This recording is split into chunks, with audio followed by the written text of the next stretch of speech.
Good evening, folks. Thanks for tuning in. I thought I would do a progress video on my current build, the AMT 1977 Ford Pinto in baby poop green. Yes, that's the color I did it, baby poop green. The color that I used was Krylon olive oil green.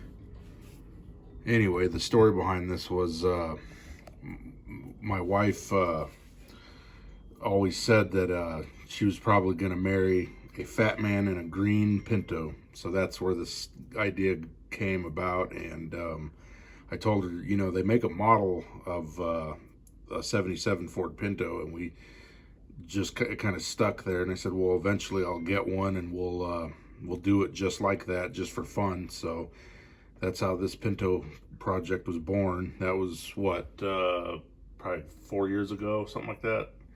Yeah, so about 4 years ago, I think, is when we came up with that idea. So now I'm getting around to it. So yeah, let's go ahead and start with the basic chassis.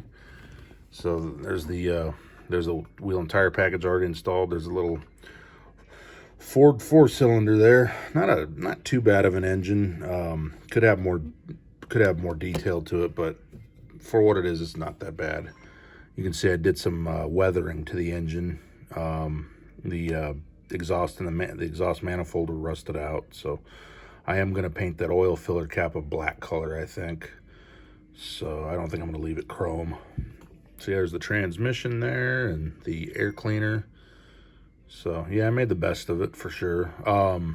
I do not believe that my Pinto came with the oil filter like it's supposed to have, which it shows on the instructions. In fact, let me pull that up.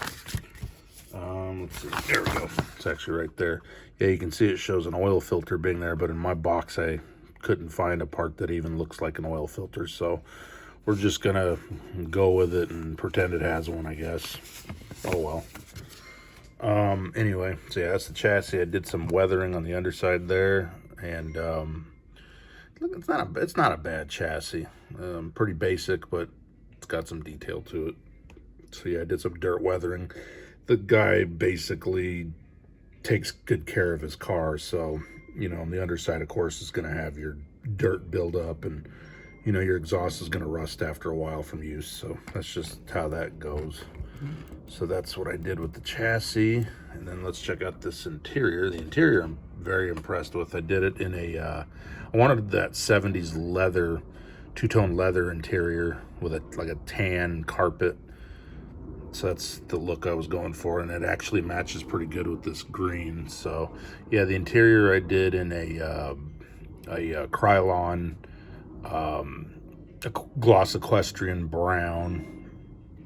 You can see it's a pretty good choice there, and you can see the T handle for the transmission there, and the parking brake there, and the dash is not too bad. I wish there was a little bit. I wish there would have been some gauge decals, but I made it look pretty good for what it is, so I'm happy with it. I did the cranks and the door release handles on the door panels. So yeah, that's the interior. It's not perfect. It's got some, from me testing and things, it's scratched, but it's all good. No one's gonna really see it once it's inside the body. So yeah, I thought I did a pretty good job on that. I'm impressed with it. So that's the interior. And let's get on to the Pinto body. And you can see, you know, I got it clear coated, and I took my chrome marker and did all the chrome detail, you know, the fender trim and the badging, the pillars, yeah, the drip rails, the trim around the windshield, and the back window here. And of course I also did the tail lights too.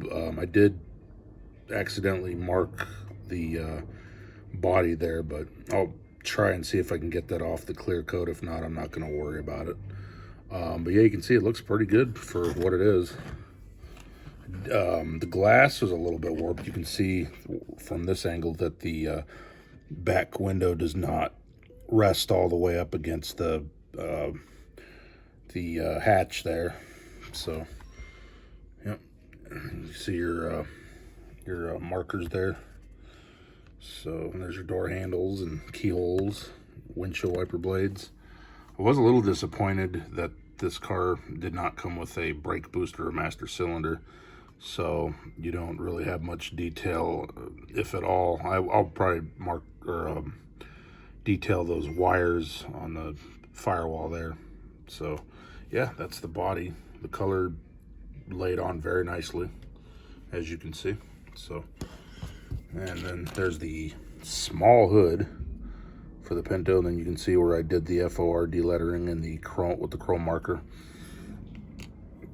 The grill I still have some more work to do on. I'm going to redo that, blacking it out there. So, and then once that's done, I'll go ahead and install it onto the front clip there, which is up next here. And here's the front clip, and you can see there's the headlights.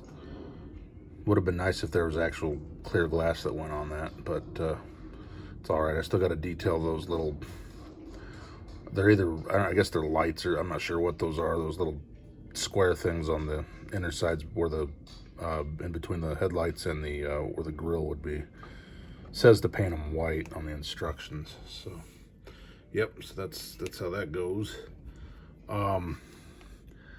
I've noticed that this kit only came with just one of these rims here with the wheel, with the center cap. Would have been nice if there was a whole set of these. These are actually pretty nice looking. So, but yeah, and then of course there's the rear bumper. Got to do a little detail to it, and all that good stuff. But yeah, that is most of the progress on this 77 Ford Pinto build. It's been pretty fun, I must say. Pretty quick build. Not a whole lot to it, really.